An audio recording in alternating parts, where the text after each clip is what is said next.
వేల బస్తా మక్కలు ఆ విధంగా ఎండకు ఎండిపోతున్నది. నిజంగా రైతుల కోస చూసే వర్షం రాలేదని నేను భావిస్తున్నాను. వీళ్ళంతా నాశనం అయిపోతారు.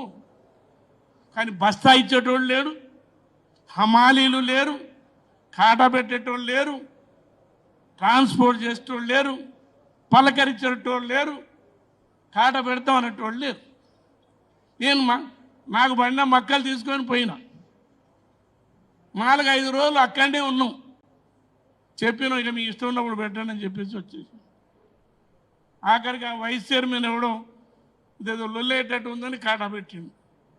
చెప్తున్నా నేను, చాలా అధ్వానమైన పరిస్థితి.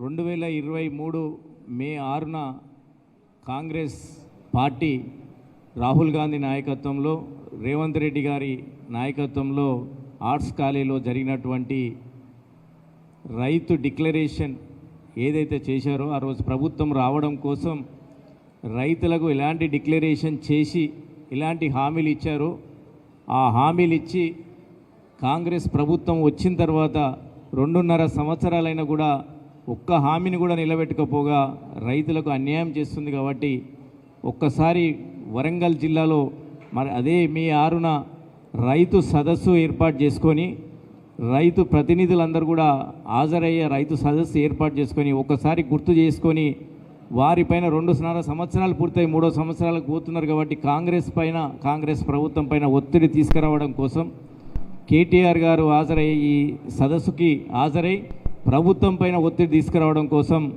ఈ సదస్సు ఏర్పాటు చేసుకోవడం జరిగింది.